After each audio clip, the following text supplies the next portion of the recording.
Então Jesus chega ali na sinagoga, era costume na sinagoga, né? Porque na sinagoga tinha o chefe.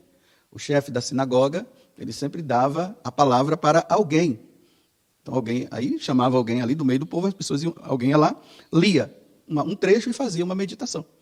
Nesse dia, Jesus cheio do Espírito, porque ele veio lá do deserto, ele tinha sido batizado, depois ele passou por aquele momento lá de 40 dias no deserto, onde foi tentado por Satanás, e ele cheio do Espírito foi enviado para a cidade onde ele tinha sido criado, não onde ele nasceu, porque ele nasceu em Belém.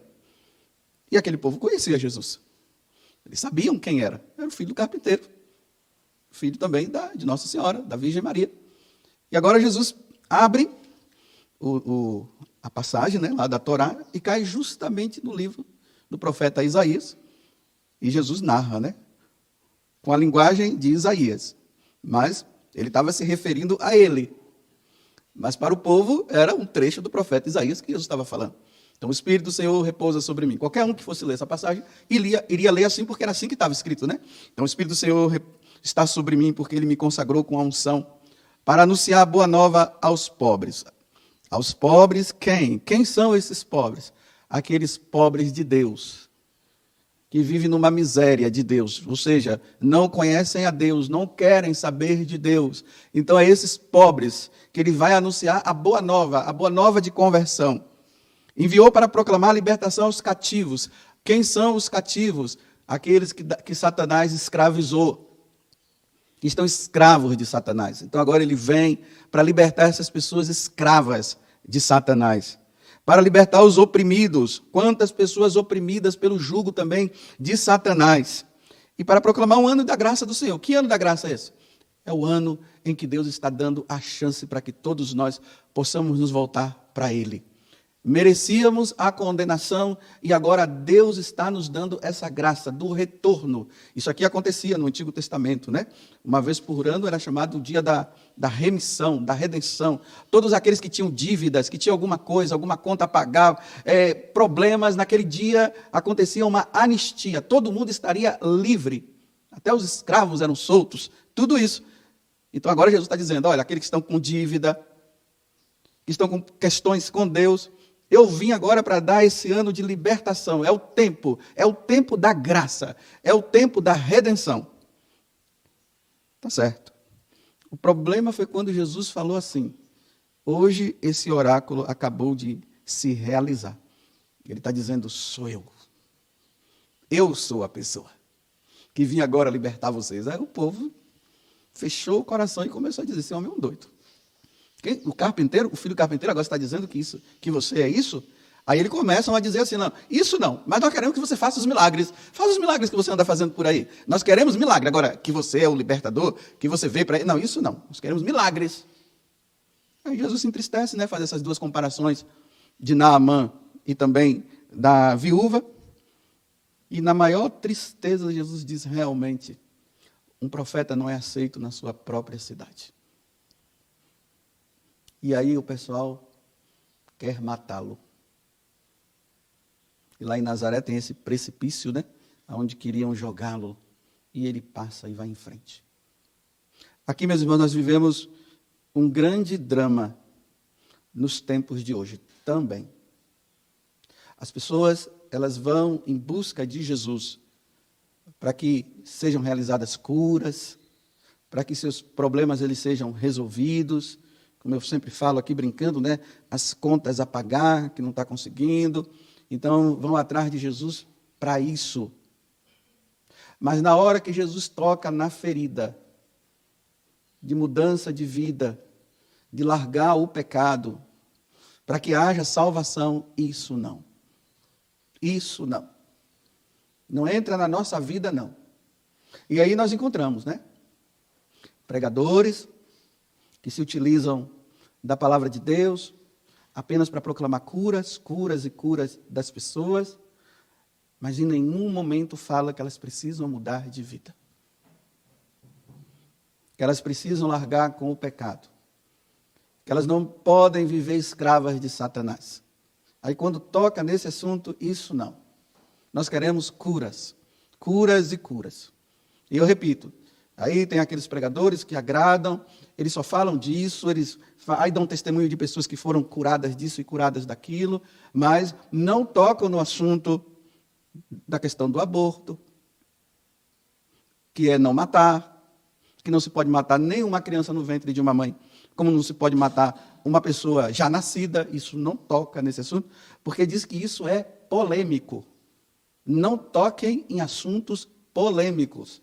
Ou seja, não toquem em assuntos que salva, que liberta. Não, Jesus, fale de Jesus.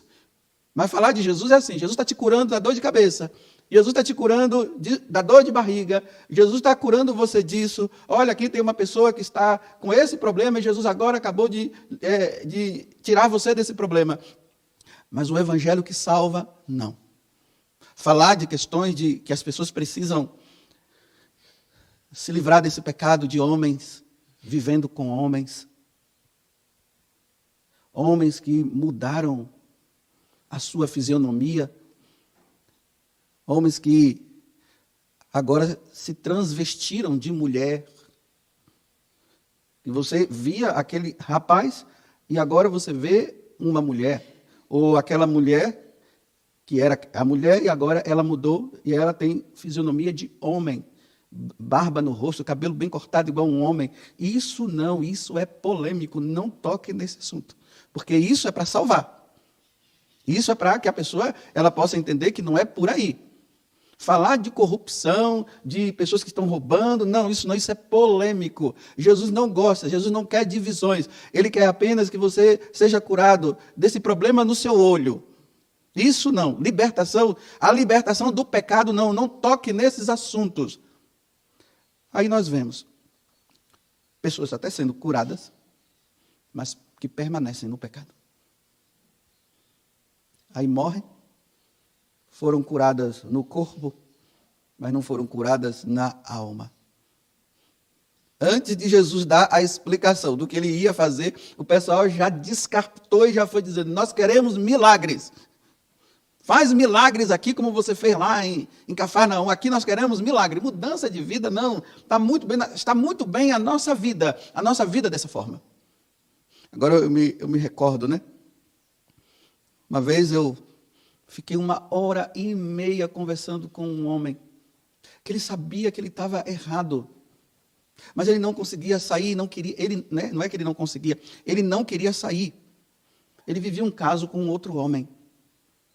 E ele, como um bom cristão católico, ele sabia que ele estava errado. Mas ele justificou dizendo que Jesus o amava daquele jeito mesmo. Aí ele contou um sonho que ele teve com aquela pessoa. E eu ali conversando com ele, dizendo, meu filho, você precisa sair disso. Deus não quer que você permaneça nessa vida errada. Não estava condenando ele, não. Eu estava orientando ele. Eu estava dizendo, Deus não quer isso. Aí mostrei as passagens na Sagrada Escritura que fala dessa questão. E ele, ele dizendo, não, eu quero ficar com ele, eu quero ficar com ele. Então, meu filho, se liberta disso, viva a castidade como a igreja sempre te ensinou, é a castidade que é necessária, e ele, não, eu quero ficar com ele, eu quero ficar com ele, eu disse, eu não posso fazer mais nada, se não rezar, e aí ele foi embora, e eu fiquei cá triste, dizendo, meu Deus, e se ficar nessa condição? E se morrer nessa condição? O que será da vida desse homem? Foi embora, ele disse que ele ia permanecer com aquilo, naquela situação. Difícil. É difícil. Quando Satanás, ele segura, se a pessoa não tiver abertura de coração, ela vai viver nessa vida. Se o coração de Jesus sofre por causa disso, se o coração da Virgem Maria sofre por causa disso, a igreja sangra por causa disso, e os pregadores estão vivendo agora, não fala isso que é polêmico. Não salva, não. Eles não precisam de libertação, porque Deus é amor, Deus não vai levar em conta isso. A única coisa que Deus quer é porque ele está com um problema financeiro. Então, vamos pedir a Deus para dar para ele um emprego, porque o que ele precisa é de emprego. E salvação, meus irmãos. É duro saber que na nossa família tem pessoas vivendo essa situação. É duro nós sabermos que tem na nossa família pessoas que estão vivendo no mundo das drogas, É duro nós vermos e enxergarmos que na nossa vida, na nossa família tem pessoas vivendo problemas dentro do casamento que precisa ser resolvido e não resolvem. É duro nós vermos isso e nós nos depararmos com Deus dizendo que não é assim que se deve viver. E nós vemos os nossos parentes vivendo assim. E aí nós entramos numa consolação interior para dizer o seguinte: mas Deus os ama. Sim, Deus os ama. Mas quando é que eles vão mostrar que amam a Deus saindo dessa situação? Não toquem nesse assunto que é polêmico.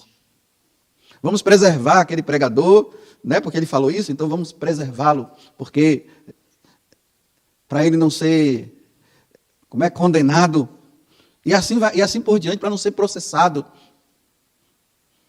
E o número dos perdidos vão aumentando, porque as pessoas não ouvem o evangelho da salvação. Imagine um grande pastor aí evangélico, que na igreja dele entra multidões.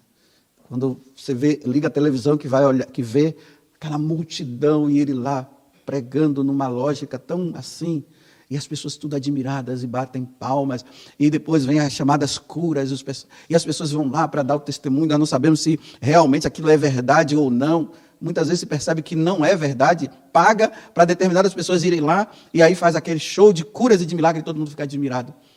Aí ele chega e fala assim, em uma das suas pregações, né, que ele é a favor do aborto. Eu sou a favor do aborto. Como é que um pregador de nosso Senhor Jesus Cristo, onde Deus diz, não matarás, ele diz que ele é a favor do aborto? Aí ele entra agora com as justificativas. Porque essas famílias pobres ficam tendo muitos filhos. Aí vão o quê? São filhos de pobre e vão se tornar o quê no futuro? Marginais. Vão se tornar ladrões. Então é melhor fazer o quê? Mata. Sabe por quê? Porque aí morrendo já vai para o céu mesmo. Olha a lógica diabólica da conversa. Porque morrendo já vai para o céu mesmo.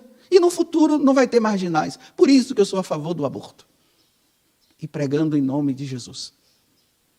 É polêmico, não toca nesse assunto que é polêmico. Vamos falar outras coisas. Como, meus irmãos, pregar o evangelho num mundo onde as pessoas são dominadas por Satanás. E o demônio cada vez mais está levando as pessoas que vão morrendo porque não ouvem a boa nova da salvação. E há aqueles que dizem, não falem sobre isso porque é polêmico. É polêmico mesmo. No mundo onde as pessoas não querem saber de Deus, isso é polêmico. Mas não é porque é polêmico que não se deve falar porque é preciso salvar. Não, Jesus fala de milagres. Não vem falar que nós somos cativos por Satanás. Não vem falar. Olha, nós nem acreditamos que você seja o Messias, mas faz aquilo que você fez lá em Cafarnaum. Faz cura, faz milagre. Nós queremos isso. Libertação e salvação, não. Que Deus, Ele tenha misericórdia de nós. E de nós pregadores, viu? De nós pregadores. Que não estamos falando a verdade. Aí me vem mais uma vez aquela passagem do livro de Ezequiel, no capítulo 3. Filho do homem, come tudo que está escrito aqui, ou seja, engula, ou seja, medita, guarda no coração tudo. Porque eu vim para salvar. Aí depois ele diz assim, e depois eu vou te enviar para um povo de cabeça dura. Olha o povo de cabeça dura que é o mundo de hoje. As pessoas não querem se converter. As pessoas não querem mudar de vida. É um povo de cabeça dura mesmo. Então vai lá agora e fala para eles. E eu vou dizer uma coisa, Ezequiel.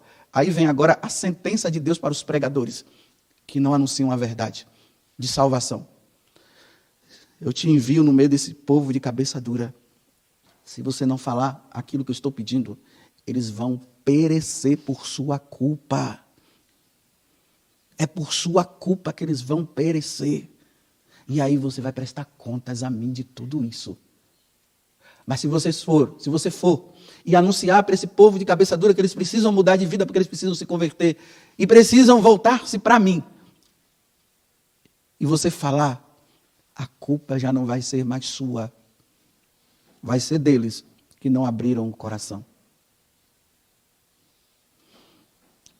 Quiseram jogar Jesus no precipício porque Jesus veio fazer com que os cegos que não conseguem enxergar Deus, eles passem a enxergar. Louvado seja nosso Senhor Jesus Cristo. E a vossa mãe, Maria Santíssima.